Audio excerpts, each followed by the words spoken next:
दोस्तों स्टडी 91 के YouTube channel में आप सभी का बहुत बहुत स्वागत है। दोस्तों आज आप सभी के समक्ष भारतीय संविधान के लेक्चर में एक नए लेक्चर सीरीज को लेकर आ गया हूं दोस्तों आप सभी के समक्ष, जिसमें हम चर्चा करेंगे संघ एवं उसके राज्य क्षेत्र के बारे में। यहीं से हम पढ़ते हैं दोस्तों भाग 1 के बारे में, ठीक है। भाग 2 नागरिकता से संबंधित और भाग 1 जो है वो संघ और उसके राज्य क्षेत्रों के बारे में बताता है। अनुच्छेद 1 से लेकर अनुच्छेद 4 के बीच में जो जो सवाल बन सकते हैं, आपको लगेगा सर 1 से लेकर 4 में कितने सवाल बन सकते हैं? सर बहुत सारे सवाल बन सकते हैं। तभी तो दोस्तों इस चैप्टर में हम स्टार्ट करने जा रहे हैं 4681 से लेकर के 4710 तक के सवालों को, ठीक है। और याद रखिएगा अगर आप भारतीय संविधान पढ़ रहे हैं तो आज हमारा लेक्चर सीरीज जो है वो 157वां लेक्चर सीरीज है। इसी लेक्चर सीरीज में दोस्तों 150 नंबर तक की जो क्लास थी वो आपकी इतिहास विषय से संबंधित थी। इतिहास में एंशिएंट, मिडावल और मॉडर्न तीनों बकायदा कवर किया गया। आपने नहीं देखा तो एक बार देख लीजिए जाकर, ठीक है। ये सीरीज आपको निश्चित रूप से पसंद आएगी, क्योंकि सीक्वेंस में जब हम लोग पढ़ते हैं ना तब आपकी तैयारी बेहतर हो पाती है। अच्छा, किस तरह के प्रश्न बनते हैं आपके मन में आ रहा है ना कि सर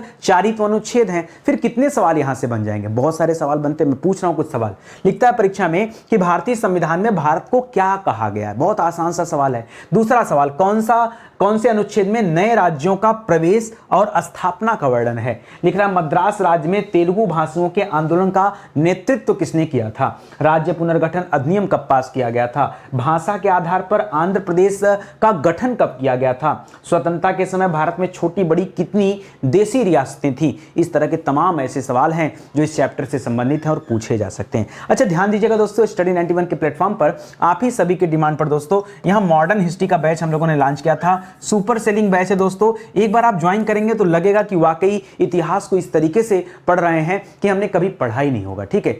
और एक बार विषय को पढ़िए, इतनी मजबूती आ जाएगी पढ़ने में कि भारत का कोई भी एग्जाम, छोटे से छोटा और बड़े से बड़ा एग्जाम दोस्तों यहीं से कवर हो जाएगा। बहुत शानदार सेशन है, ठीक है। इसी तरह से दोस्तों जो हमारा हिंदी का बैच था ये भी लॉन्च हो चुका है, ये भी जबरदस्त चल रहा है। आगे दोस्तों हम लोग 2 नए बैच बना रहे हैं, जिसमें पॉलिटी का बैच आ रहा है और यूपी स्पेशल का बैच आने वाला है। तो कृपया आप इसके लिए भी तैयार रहे हैं और ये बैच भी आप ज्वाइन कर सकते हैं, ठीक है। ये हमारा हेल्पलाइन नंबर है। कोई डाउट है, कोई समस्या है, नहीं कर पा रहे हैं तो यहां से आप कॉल करके संपर्क कर सकते हैं। सीधे आते हैं दोस्तों अपने सवालों पर और पढ़ना आरंभ करते हैं, ठीक है। सुनिएगा ध्यान से क्या लिखा है, याद रखेंगे। आज हमारा 157वां दिन है। 4681 से लेकर के 4710 सवालों तक आज हम पढ़ाई। मुझे लगा कैमरे में कहीं फ्लिंग कर रहा है, ठीक है।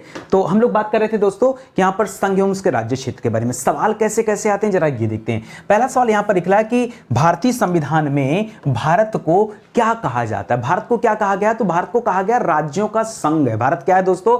याद रखेगा, भारत को राज्यों का संघ कहा गया है। क्या कहा गया है? भारत को राज्यों का संघ कहा गया है, इसे याद रखेगा। इसी तरह से दोस्तों एक पॉइंट और देता है कि भारत को क्या कहा जाता है?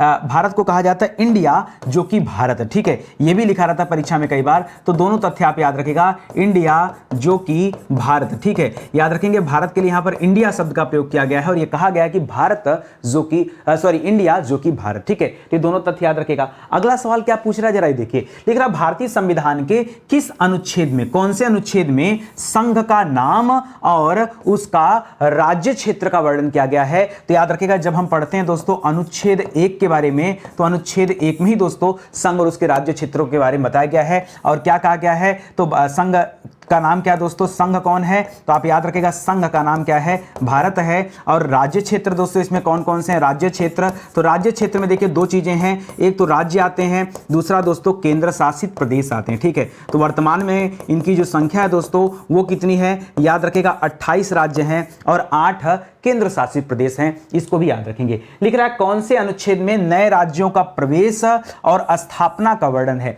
ध्यान दीजिएगा, यहीं पर बच्चों से होती गलती। पता क्या गलती होती है? अगर आपसे पूछे नए राज्यों का निर्माण, शब्द दे निर्माण, तो निर्माण जब भी देगा तो आप बताइएगा अनुच्छेद 3। लेकिन दोस्तों जब राज्यों के प्रवेश की बात करें या फिर स्थापना की बात करें तब आप क्या याद रखेंगे? तब याद रखेगा यहां पर अनुच्छेद 2 आपका सही जवाब है, ठीक है। कब? केवल प्रवेश के समय।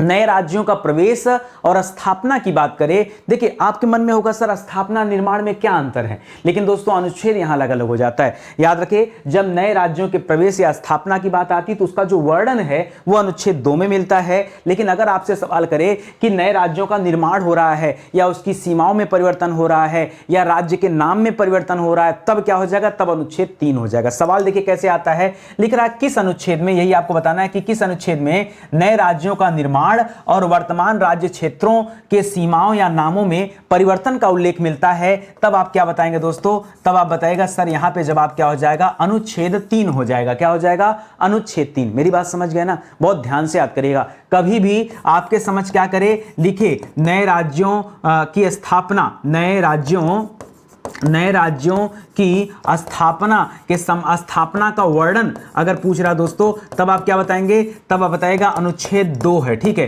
लेकिन दोस्तों वहीं अगर सीमा में परिवर्तन, नाम में परिवर्तन या निर्माण शब्द लिखा हुआ, तब बताएगा अनुच्छेद 3 होगा। लेकिन आप भारतीय संघ में किसी राज्य को सम्मिलित करने का अधिकार किसको है? कौन डिसाइड करता है कि 28 राज्य रहेगा, कि 29 रहेगा, कि 30 रहेगा, कि 26 रहेगा, 25 रहेगा, 20 रहेगा? भाई कौन डिसाइड करता है? सर ये डिसाइड तो भारतीय संसद करती है। तो आपका जवाब भी यही हो जाएगा, भारतीय संसद, ठीक है। और भारतीय संसद कैसी दोस्तों? याद रखेगा भारतीय संसद है द्विसदनात्मक। क्या है दोस्तों? द्विसदनात्मक है, ठीक है। द्विसदनात्मक मतलब क्या हो गया? भारतीय संसद में यहां लोकसभा है निम्न सदन, और राज्यसभा है उच्च सदन, ठीक है। तो ये दोनों मिलकर के क्या करते हैं दोस्तों? यहां पर ये दोनों मिलकर के डिसाइड करते हैं। प्लस दोस्तों यहां पर राष्ट्रपति की प्रमुख भूमिका होती है। क्यों? जब तक राष्ट्रपति हस्ताक्षर नहीं करेंगे तब तक कोई नए राज्य का निर्माण भी नहीं हो सकता, ठीक है। तो इस तरह से इसे भी याद रखेंगे। लिख रहा है नए राज्य का गठन अथवा उसकी सीमा में परिवर्तन करने का अधिकार किसको है? तो अधिकार भैया किसको है? सिर्फ और सिर्फ संसद को यह अधिकार मिला हुआ है कि नए राज्य का गठन कर सकती है, उसकी सीमाओं में परिवर्तन कर सकती है, किसी राज्य की सीमा कम कर सकती है, किसी राज्य की सीमा बढ़ा घटा कुछ भी कर सकती है। यह अधिकार किसके पास है? यह अधिकार हमारी संसद के पास है, ठीक है। आगे देखिए, लिख रहा है 500 से अधिक देशों नहीं होता दोस्तों, देशी, ठीक है। 500 से अधिक देशी रियासतों को भारत में विलय करने का श्रेय किसे दिया जाता है? तो याद रखेगा दोस्तों सरदार वल्लभ भाई पटेल को दिया जाता है। किसे दिया जाता है? सरदार वल्लभ भाई पटेल को दिया जाता है, क्योंकि इन्होंने दोस्तों घूम घूम करके क्या किया? भारत में जितनी भी देशी रियासतें थी उनको भारत में शामिल कराया, ठीक है। इसे याद रखेंगे। अगला सवाल थोड़ा सा डिफिकल्ट है, ठीक है। जब हमारा देश आजाद हो गया, संविधान बन गया, तो याद रखेंगे यहां पर राज्यों के गठन की बात आई, और राज्यों के गठन के समय विचार किया गया कि भाषा के आधार पर राज्यों का गठन किया जाए, और यहीं से सवाल शुरू होता है। लिख रहा है भाषा के आधार पर, ध्यान दीजिएगा, भाषा के आधार पर। सर इसका मतलब क्या है? जैसे जहां मराठी भाषा बोली जाती है उनका एक गढ़ हो जाए, जहां बंगाली बोली जाती है वो एक अलग राज्य हो जाए, जहां उड़िया बोली जाता है वहां एक अलग राज्य हो जाए, जहां पर राजस्थानी छोड़िए, जहां पर असमिया बोला जाता है वो अलग हो जाए, जहां पर तेलुगु बोला जाता है वो अलग हो जाए, तमिल बोलने वालों के लिए अलग क्षेत्र हो जाए। तो यही कहा गया भाषा के आधार पर। लिख रहा भाषा के आधार पर राज्यों का पुनर्गठन के मुद्दे पर विचार के लिए संविधान सभा के अध्यक्ष राजेंद्र प्रसाद जी ने, अच्छा कब अध्यक्ष बने थे दोस्तों? याद रखेंगे 9 दिसंबर 1946 को दोस्तों इनको अस्थायी अध्यक्ष चुना गया था। क्या चुना गया था? इनको अस्थाई अध्यक्ष चुना गया था, याद रखेंगे। और इन्होंने अवकाश प्राप्त किस न्यायाधीश की अध्यक्षता में 1948 में एक आयोग का गठन किया? तो दोस्तों याद रखेगा उनका नाम था यस्के धर। क्या नाम था दोस्तों? सर्वप्रथम यस्के धर की अध्यक्षता में एक कमेटी बनाई जाती है। ये कमेटी करेगी क्या? ये कमेटी बताएगी कि कहां पर किस भाषा के लोग रहते हैं और भाषा के आधार पर किस प्रकार राज्य का पुनर्गठन किया जाए या नए राज्य बनाए जाएं। क्योंकि जब अंग्रेजों के समय में ब्रिटिश भारत था तो ब्रिटिश भारत के समय अलग अलग राज्य थे, लेकिन अब जब आजादी हमें मिल गई थी तो हमें एक नए तरीके से दोस्तों राज्य बनाने थे। तो ये हुआ कि भाषा के आधार पर बनाया जाए। तो सबसे पहले राजेंद्र प्रसाद जी ने यस्के धर को बिठा दिया एक, और ये क्या थे दोस्तों? ये अवकाश प्राप्त न्यायाधीश थे, मतलब क्या थे? पढ़े लिखे व्यक्ति थे, समझदार थे, कानून का ज्ञान था इन्हें, और इन्हें काम सौंप दिया गया। अब इन्होंने क्या किया? अब जब कमेटी बन गई, उस कमेटी में और कितने लोग थे? भाई यस्के धर अकेले तो बनाएंगे नहीं, चीजें तो जांच पड़ताल करेंगे नहीं। तो लिख रहा भाषा के आधार पर राज्यों के पुनर्गठन के मुद्दे पर विचार के लिए गठित किए गए आयोग में कितने सदस्य थे? तो याद रखेगा दोस्तों 4 सदस्य थे। कितने सदस्य थे? यह 4 सदस्यीय आयोग था, इसको भी याद रखेंगे। और अध्यक्ष कौन थे? यस्के धर जी, ठीक है। तो इसी को कहा जाता है यस्के धर समिति। अब परीक्षा में पूछता है यस्के धर समिति क्यों बनाई गई थी? तो क्या बताएंगे? याद रखेगा भाषा के आधार पर राज्यों के पुनर्गठन के लिए इसका निर्माण किया गया था। जब इस समिति ने क्या किया? बाकायदा जांच पड़ताल किया, तो जांच पड़ताल करने के बाद नाराज हो गए लोग। इन्होंने कहा भाषा के आधार पर राज्यों का पुनर्गठन नहीं हो सकता। और ये गजब की बात है। अरे राजेंद्र प्रसाद जी ने जिस काम के लिए उनको अपॉइंट किया, ये तो उसी काम को नकार गए। ठीक है, अब देखिए कहानी क्या बनती है। लिख रहा, धर आयोग ने भाषा के आधार पर राज्यों के पुनर्गठन का क्या कर दिया, विरोध किया। ठीक है, ये गलत है। और फिर उन्होंने क्या किया, फिर राज्यों के पुनर्गठन का समर्थन किया, लेकिन एक अलग आधार पर। यहां वही बताना आपको कि किस आधार पर, तो याद रखेगा इन्होंने कहा प्रशासन के आधार पर राज्यों का पुनर्गठन होना चाहिए। ठीक है, किसके आधार पर, प्रशासनिक आधार पर राज्यों का पुनर्गठन होना चाहिए। यह पहली बार किसने बताया, ये एसके धर ने बताया। ठीक है, कि प्रशासन के आधार पर करिए, वहां भाषा के आधार पर राज्यों के पुनर्गठन करने की कोई मतलब नहीं है, क्योंकि भाषा के आधार पर करेंगे तो एक जाति विशेष के लोग, एक धर्म विशेष के लोग वहां पर आ जाएंगे, क्योंकि एक भाषा, अलग अलग भाषा दोस्तों अलग अलग जाति धर्म के लोगों की होती है। इस वजह से इसकी शुरुआत, इसकी नींव पड़ने वाली थी, इसलिए एसके धर ने मना कर दिया। अब क्या होगा, जब एसके धर ने मना कर दिया तो राजेंद्र प्रसाद जी को समझ में आया कि एक ही उनके पास दो रास्ते हैं, या तो एसके धर की बात मान लें, या तो एक दूसरी कमेटी बनाएं और ये पता करें कि एसके धर जी सही बता रहे हैं कि गलत बता रहे हैं। आप बताओ आपके हिसाब से क्या होना चाहिए। सर नकार देंगे तो बेइज्जती वाली बात हो जाएगी। भाई हमने किसी को अपॉइंट किया कि काम करिए, और वो अगर उस काम के लिए मना कर रहा है तो हमें नकार देना डायरेक्टली, ये तो उसके खिलाफ बातें हो जाएंगी। ठीक है, तो राजेंद्र प्रसाद जी ने बड़े सूझबूझ के साथ कहा कि ठीक है एसके धर जी, हम एक नई कमेटी बनाते हैं और देखते हैं कि जो आप कह रहे हैं वो सत्य है या असत्य है। फिर यहां पर क्या हो जाता है, लिख रहा है धर आयोग के निर्णयों की परीक्षा करने के लिए। और क्या निर्णय दिया था धर आयोग ने, धर आयोग ने निर्णय दिया था कि प्रशासन के आधार पर होना चाहिए। ठीक है, प्रशासन के आधार पर राज्यों का पुनर्गठन होना चाहिए, यही तो कहा था। और उसी की परीक्षा करने के लिए कांग्रेस ने किन लोगों की सहायता से दोस्तों एक समिति का गठन किया, तो इस समिति में रख दिया बड़े बड़े महारथी नेताओं को। ठीक है, इसमें रख दिया जवाहरलाल नेहरू को कि नेहरू जी एक काम करिए, जाइए और देखिए कि ये काम सही हो रहा है कि नहीं। नेहरू जी ने कहा हम अकेले नहीं देखेंगे। ठीक है, तो अपने साथ में उन्होंने ले लिया वल्लभ भाई पटेल को। ठीक है, किसे ले लिया, वल्लभ भाई पटेल को। ठीक है, वल्लभ भाई पटेल को ले लिया। एक व्यक्ति दोस्तों इसमें और शामिल थे। ठीक है, सीतारमैया जी। ठीक, कौन सामिल थे, सीतारमैया, पट्टाभी सीतारमैया, पट्टाभी सीतारमैया भी दोस्तों शामिल थे। तो ये तीन लोगों ने मिलकर के जांच किया, जो एसके धर ने कहा था बस उसी का जांच किया कि क्या एसके धर का कहना सही है या हम भाषा के आधार पर राज्यों का पुनर्गठन करें। जब इन्होंने जांच किया तो क्या पाया कि नहीं, एसके धर साहब ने सही कहा था। लिख रहा धर आयोग के निर्णयों की परीक्षा करने के लिए कांग्रेस ने किस अधिवेशन, अच्छा ये किस अधिवेशन में दोस्तों ये समिति का गठन किया था। उस समय कांग्रेस का जयपुर अधिवेशन चल रहा था। क्या चल रहा था दोस्तों, जयपुर अधिवेशन चल रहा था। उसी जयपुर अधिवेशन में दोस्तों यह निर्णय लिया गया था। ठीक है, यह निर्णय लिया गया था। और हुआ क्या इसके बाद जब यह निर्णय ले लिया गया, ये तीन लोगों की कमेटी बन गई, इन्होंने जांच किया। जांच करने के बाद क्या पाएंगे, भाई एसके धर तो पढ़े लिखे व्यक्ति थे ना, उन्होंने गलत निर्णय तो दिया, उन्होंने बड़ा सोच समझकर अपना रिपोर्ट तैयार किया होगा और बताया होगा कि नहीं, भाषा के आधार पर राज्यों का पुनर्गठन नहीं होना चाहिए, बल्कि प्रशासनिक सुविधा के आधार पर होना चाहिए। और जब उन्होंने कह दिया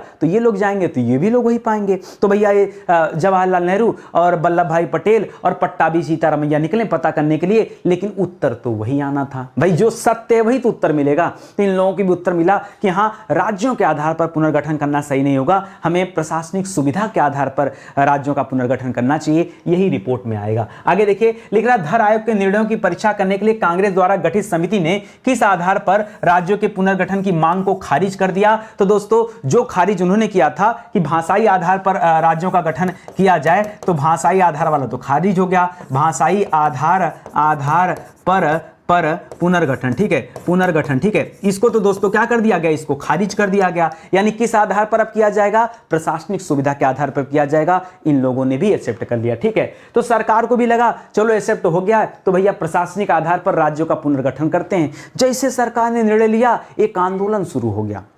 एक आंदोलन शुरू हो गया, कहां पर, दक्षिण भारत में एक आंदोलन शुरू हो गया और बहुत बड़े पैमाने पर शुरू हो गया। क्या होता है, क्वेश्चन सुनिए। धर आयोग के निर्णयों की परीक्षा करने के लिए कांग्रेस द्वारा, अच्छा अगला क्वेश्चन आएगा, परीक्षा करने के लिए कांग्रेस द्वारा गठित समिति की रिपोर्ट के बाद किस राज्य के तेलुगु भाषियों ने क्या कर दिया, आंदोलन आरंभ कर दिया। ये किस राज्य के थे, तो दोस्तों उस समय तो राज्य का नाम क्या था, मद्रास राज्य था। ठीक है, अब तो मद्रास राज्य रहा नहीं। ठीक है, उस समय क्या नाम था, मद्रास राज्य। और मद्रास राज्य में किन लोगों ने यह आंदोलन शुरू किया, तो तेलुगु भाषी लोगों ने दोस्तों आंदोलन शुरू किया। अगला सवाल लिख रहा है कि मद्रास राज्य में तेलुगु भाषियों के आंदोलन का नेतृत्व कौन कर रहा था। कोई एक व्यक्ति होगा ना जो इनका नेतृत्व कर रहा होगा, तो उनका नाम था पोटी श्रीरामुल्लू। क्या नाम था दोस्तों, पोटी श्री पोटी श्री रामुल्लु, रामुल्लु, ठीक है, रामुल्लु, ठीक है। तो याद रखेगा पोटी श्री रामुल्लु इनका नाम है। इनके नेतृत्व में ये भाषा तेलुगु भाषी लोग क्या कर रहे थे, आंदोलन कर रहे थे कि नहीं हमें तो अपना एक नया राज्य चाहिए, ठीक है।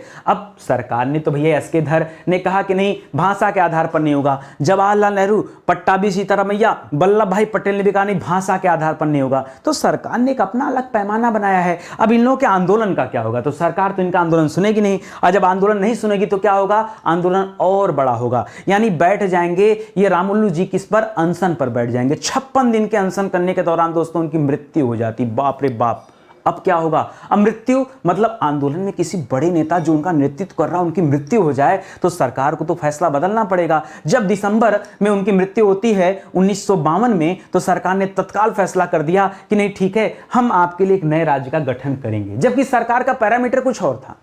अब देखिए जब हम लोग पढ़ते हैं ना संविधान को, तो हम लोग इस कदर पढ़ते हैं कि हमें चीजें समझ में नहीं आती। आपको मैं शुरू में जब मैं कहा कि मैं पढ़ाने चल रहा हूं संघ एवं उसके राज्य क्षेत्र, तो आपको लगा सर भाग 1 में 1 से लेकर 4 तक के अनुच्छेद में आप क्या पढ़ाएंगे। अब देख लो क्या हो रहा है, ठीक है। तो आप चीजों को समझिए, बड़ा मजा आएगा पढ़ करके साथ में। देखिए स्टडी 91 के प्लेटफॉर्म से किताबें भी आ गई हैं। मैं कह रहा हूं आप एक मौका दीजिए नितिन सर को, और किसी की बात नहीं कर रहे हैं, आप एक मौका दीजिए नितिन सर को। हमारी किताबों को लीजिए, हमारे पेड कोर्सेज को लीजिए, या फिर इसी वीडियो को देखते रहिए। आपको लग जाएगा कि नहीं नितिन सर मेहनत कर रहे हैं या नहीं कर रहे हैं। मैं जिस तरीके से आपको चीजें डिलीवर्ड कर रहा हूं ऑटोमेटिक चीजें आपको याद हो जाएंगी, क्योंकि क्वेश्चन का पैटर्न मैं उसी हिसाब से फिक्स करता हूं। ये दोस्तों हमारा हेल्पलाइन नंबर है, कहीं कोई परेशानी हो रही है तो आप इस पे कॉल करके संपर्क कर सकते हैं। किताबें आपको दिक्कत हो रही लेने में, कैश ऑन डिलीवरी चाहिए कि सर अभी पैसा मत लीजिए, 10-20 रुपए ज्यादा ले लीजिएगा कि तभी हमारे हाथ में दे दीजिए, तो भैया फ्लिपकार्ट से ऑर्डर कर लो, मीशो से कर लो, अमेजन से कर लो, वहां से कर लोगे तो कैश ऑन डिलीवरी भी मिल जाएगा, ठीक है।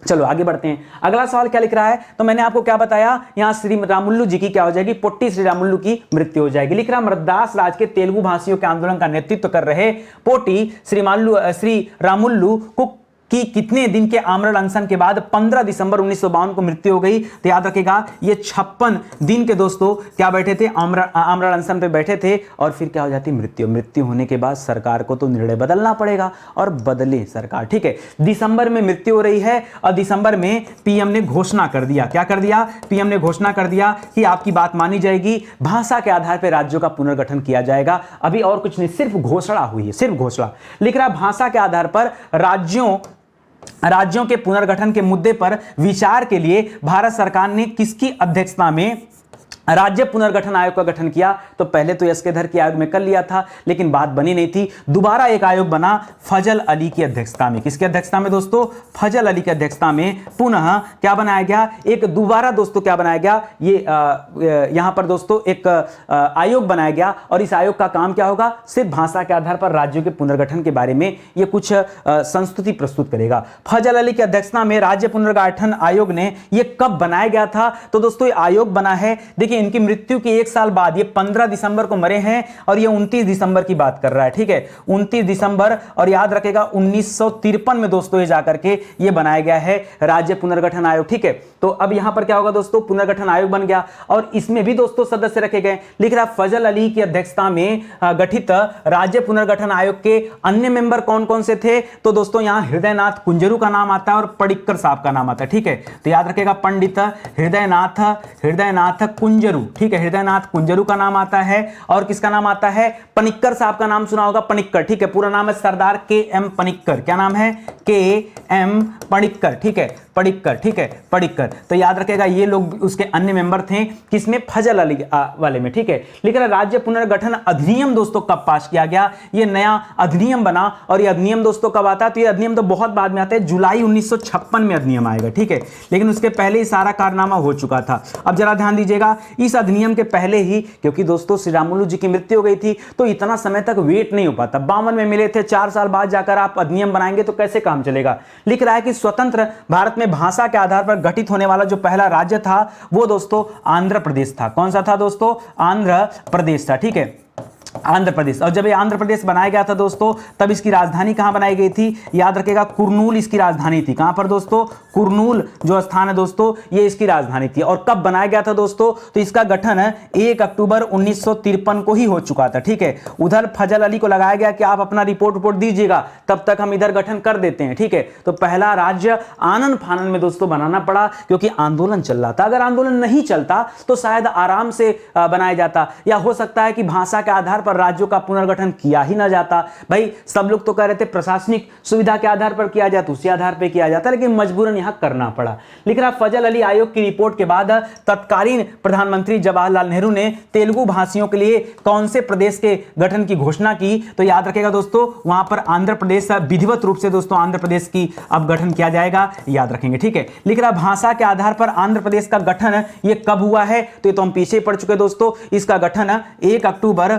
1956 को हुआ। ठीक है, 1 अक्टूबर 1956। अच्छा, याद रखेगा दोस्तों, यहां विधिवत रूप से हुआ है। इसके पहले 53 में घोषणा हो गई थी। 53 में डिसाइड हो गया था कि नहीं, आंध्र प्रदेश है आप लोगों के लिए। जैसे होता ना, किसी की मृत्यु के बाद मान लीजिए सरकार ने कहा हम आपको 5 लाख रुपए देंगे, तो घोषणा हो गई। अब कब उसे डिलीवर्ड हो रहा है, उसे बाद में डिलीवर्ड हो रहा है, वैसा ही दोस्तों यहां पर है, तो इसको भी याद रखेंगे। लिख रहा, भाषा के आधार पर गठित आंध्र प्रदेश की राजधानी क्या थी? बताया तो आंध्र प्रदेश की राजधानी क्या थी दोस्तों? कुर्नूल इसकी राजधानी थी। उस समय आंध्र प्रदेश की राजधानी क्या थी? कुर्नूल, या कहीं कहीं पर कर्नूल लिखा हुआ मिलेगा, तो उसको भी याद रखेंगे। लिख रहा है, राज्य पुनर्गठन अधिनियम 1956 के अनुसार भारत में कितने राज्य स्थापित किए गए थे? तो याद रखेगा, कुल मिला के 14 राज्य थे। ठीक है, 14 राज्य थे और 6 केंद्र शासित प्रदेश थे। क्या थे दोस्तों? 6 केंद्र शासित प्रदेश थे। ठीक है, 6 केंद्र शासित प्रदेश थे। बच्चों के मन में आ सकता है कि सर 14 राज्य एक बार बता देते तो बड़ा अच्छा हो जाता। ठीक है, मुझे पता है आपके मन में इसी तरह की बातें आती है। आइए चर्चा करते हैं और बताते हैं आपको। ठीक है, क्योंकि ये भी बड़ा इंपॉर्टेंट है।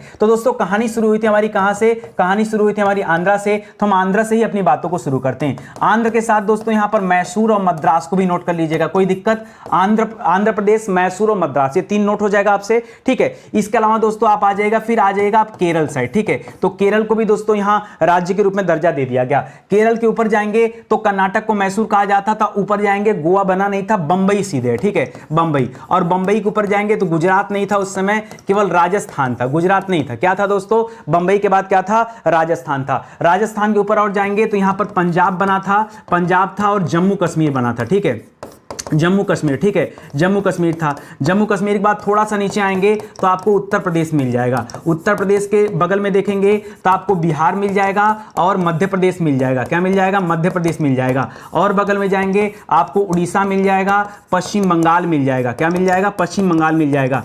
थोड़ा सा और देखेंगे ऊपर की साइड तो आपको असम मिल जाएगा। एक बार गिनती करिए, सही है कि गलत? तो याद रखिएगा, 1 2 3 4 5 6 7 8 9 10 11 12 13 और 14, इस तरह से कुल 14 राज्य बन गए। ठीक है, यहां केंद्र शासित प्रदेश में कौन कौन थे? तो अभी जो दिल्ली है, तो दिल्ली केंद्र शासित प्रदेश तब भी बनी थी, याद रखेगा दिल्ली है। इसके अलावा दोस्तों अंडमान निकोबार, तो आप एक साथ लिख लीजिए अंडमान निकोबार द्वीप समूह। ठीक है, ये भी दोस्तों था। दूसरी तरफ दोस्तों आपका लक्षद्वीप था। क्या था दोस्तों? लक्षद्वीप था, जिसमें मिनिकॉय वगैरह सब शामिल थे। ठीक है, ये हो गया। इसके अलावा दोस्तों आप शायद जानकारी में नहीं हो, लेकिन याद रखेगा चंडीगढ़। चंडीगढ़ तो दोस्तों वर्तमान में भी क्या है? नहीं, चंडीगढ़ का नाम कहां जाएगा भाई? चंडीगढ़ तो बहुत बाद में बनेगा, पंजाब से अलग करके दोस्तों चंडीगढ़ बनाया जाता है। त्रिपुरा। ठीक है, त्रिपुरा बाद में चल के राज्य बनता है दोस्तों, लेकिन शुरुआत में त्रिपुरा हो गया, मणिपुर हो गया। ठीक है, पूर्वोत्तर वाले राज्य हैं तो याद रखेगा त्रिपुरा हो गया, मणिपुर हो गया, और पहाड़ी क्षेत्रों में हिमाचल। ठीक है, हिमाचल। कुल संख्या 6 था ना, 1 2 3 4 5 6। ठीक है, हिमाचल प्रदेश। इस प्रकार दोस्तों ये कुल मिला के 6 केंद्र शासित प्रदेश और 14 राज्य, ठीक है, इनका गठन होता है। तो ये शुरुआत में थे, इनको भी ध्यान में रखेंगे। अगला सवाल क्या लिख रहा है? स्वतंत्रता के समय भारत में छोटी बड़ी लगभग कितनी देशी रियासतें थी दोस्तों? तो कहा जाता है 552 रियासतें थी। ठीक है, और परीक्षा में दोस्तों ऐसे आपको देगा तो लगभग हमेशा देता है 500 प्लस। ठीक है, तो याद रखेंगे ये थे। और इनको दोस्तों जोड़ने का काम किसने किया था? तो सरदार वल्लभ भाई पटेल जी ने किया था। ठीक है, तो इतने सवाल हैं जो यहां से पूछे जा सकते हैं। और भी कुछ सवाल अलग से लिख रहा है, स्वतंत्रता के समय किन 3 रियासतों ने भारत में विलय होने से क्या कर कर दिया था, इंकार कर दिया था, उनका नाम बताइए। तो किसने किसने इंकार किया था दोस्तों? सबसे पहले तो दोस्तों हैदराबाद ने इंकार किया था। हैदराबाद में दोस्तों क्या चलाया गया? बाद में ऑपरेशन पोलो चलाया गया। क्या चलाया गया? ऑपरेशन पोलो चलाया गया। ठीक है, सैनिक कार्रवाई किया गया, तब जाकर यह हैदराबाद विलय करता है। यह पहला था। दूसरा याद रखेगा जूनागढ़। दूसरा क्या था दोस्तों? जूनागढ़। यह जूनागढ़ दोस्तों गुजरात में पड़ता है। यहां पर दोस्तों जनमत संग्रह कराया गया। क्या कराया गया? जनमत संग्रह कराया गया कि बताइए आप किस देश के साथ रहना चाहते हैं, भारत के साथ या पाकिस्तान के साथ। यहां की ज्यादातर जनता हिंदू थी, लेकिन बादशाह जो था, मतलब इनका जो नियंत्रण कर रहा था वो मुस्लिम व्यक्ति था। तो भाई जनमत संग्रह कराओगे, तो जनता हिंदू थी तो उन्होंने कहा हिंदुस्तान में विलय होने चाहते हैं, हम रहना चाहते हैं। तो जनमत संग्रह के आधार पर इनका विलय कर दिया गया। जो तीसरा था दोस्तों वो था जम्मू कश्मीर। कौन था? जम्मू कश्मीर। जम्मू कश्मीर विलय होने का नाम ही नहीं ले रहा था, ना पाकिस्तान के साथ जाना चाह रहा था, ना भारत के साथ आना चाह रहा था, एकदम अपनी स्थिति को स्वतंत्र बनाए रखना चाहता था। लेकिन दोस्तों अब नेहरू जी तो चुप रहे, लेकिन पाकिस्तान चुप नहीं रहा। पाकिस्तान को लगा कि मौका है कश्मीर पर पहले ही कब्जा मार लेना चाहिए, झपट्टा मार लेना चाहिए। और अनायास का उस समय के राजा हरि सिंह थे। ठीक है, अब याद रखेगा यहां की जनता मुस्लिम थी, जम्मू कश्मीर की जनता मुस्लिम थी, लेकिन राजा हिंदू थे। तो भारत को लगा जनमत संग्रह करा देंगे तो सब पाकिस्तान के साथ चले जाएंगे। तो भारत ने जनमत संग्रह कराया नहीं। ठीक है, अपनी स्थिति को केवल साइलेंट रखा। और उस दौरान क्या किया? हरि सिंह चाह रहे थे कि हम स्वतंत्र राज्य के रूप में बने रहें, लेकिन पाकिस्तान ने जब उन पर हमला कर दिया तो हरि सिंह को लगा अरे भारत तो कुछ हमारा कोई मतलब अगर भारत हमारे साथ नहीं तो हमारे खिलाफ भी नहीं, लेकिन पाकिस्तान तो हमारे ऊपर हमला कर दिया। ये मदद मांगने चले गए नेहरू जी के पास। नेहरू जी ने कहा देखिए हम आपकी मदद तभी करेंगे जब आप हमारे देश का हिस्सा बने। उसके बाद क्या किया? वो अनुच्छेद 370 के अधीन दोस्तों विशेष राज्य का दर्जा दिया गया इसे, और इसे भारत में शामिल कर लिया गया। पाकिस्तान को मारपीट के भगा दिया गया। ठीक है, इस प्रकार दोस्तों याद रखेगा विशेष राज्य के रूप में इसे भारत में शामिल कर लेगा। लेकिन शुरुआत में यही वो 3 सी रियासतें थी जो शामिल होने से मना कर रही थी। लेकिन आज स्वतंत्रता के समय किस रियासत का शासक पाकिस्तान भाग गया? वही जनमत संग्रह होता है, फिर निकल जाता है। उसको लगता है कि अब जनमत संग्रह हो गया, जनता तो चली गई भारत में, हम यहां रह के क्या करेंगे? तो जूनागढ़ रियासत का जो शासक रहता है वो पाकिस्तान भाग जाता है। लेकिन आज जूनागढ़ को भारत में किस आधार पर मिलाया गया? तो याद रखेंगे जनमत संग्रह के आधार पर। किस आधार पर? जनमत संग्रह के आधार पर। ऐसे ही पूछ सकता है कि हैदराबाद को कैसे मिलाया गया? ऑपरेशन पोलो। लेकिन ऑपरेशन पोलो में वर्दी पहनकर कोई नहीं गया था, ये बिना वर्दी के दोस्तों ऑपरेशन पोलो चलाता है, भी याद रखेगा। ठीक है, तब जाकर के हैदराबाद का विलय हुआ। इस तरह से दोस्तों ये कहानी यहां पर समाप्त होती है। ठीक है, तो अच्छा ही लगा होगा। देखिए साथ में पढ़ेंगे स्टडी 91 का, तो यही फायदा है कि हर एक टॉपिक पर हम लोग चर्चा करते हैं, कहीं कुछ छूटेगा नहीं। जैसे 150 लेक्चर में आपको हिस्ट्री पढ़ाएगा ना, वैसे दोस्तों 151 से शुरू हो गया पॉलिटी। तो आ जाइए साथ में जुड़िए और पीछे के वीडियोस को भी देख लीजिए, नहीं तो फिर गड़बड़ होगा तो आप मेरा दोस्त न दीजिएगा। ठीक है, तो चलिए ये ऐसे विषय जो पूरी तरह से पढ़ा दिए गए हैं, ये उन्हीं का हैंड रिटन नोट्स हैं, इन्हें भी आप ले सकते हैं। ये आपको पीडीएफ फॉर्मेट में मिलेगा, प्रिंट आउट आपको खुद से कराना पड़ेगा। ठीक है, एक चीज। दूसरी चीज, अगर किताब ऑर्डर करते हैं तो किताब बाय पोस्ट दोस्तों आपके घर जाती है। पूरे भारत में कहीं भी किसी भी कोने से दोस्तों आप किताब को ऑर्डर कर सकते हैं। ठीक है, और कैश ऑन डिलीवरी चाहिए तो फ्लिपकार्ट है, मीशो है, अमेजन है, आप वहां से देख सकते हैं। बाकी यही निवेदन करना चाहूंगा, ये क्लास पढ़कर अगर आपको अच्छा लग रहा है तो निश्चित रूप से जो हमारा पेड बैच है वो पढ़कर और भी ज्यादा आपको मजा आने वाला है। मौका तो एक बार दीजिए भाई, बिना मौके का आप पहचानेंगे कैसे कि नितिन सर की क्लास में आखिर में है क्या? कोई भी एक बैच हमारा पेड प्रोग्राम ज्वाइन करके देखिए और फिर देखिए कितनी बेहतरीन तरीके से चीजें आपको पढ़ाई और सिखाई जाती हैं। ठीक है, तो आज का सेशन दोस्तों यही समाप्त होता है। मिलते हैं दोस्तों अगले लेक्चर में, तब तक के लिए बहुत बहुत धन्यवाद आपका। जय हिंद, जय Bharat. Thank you so much.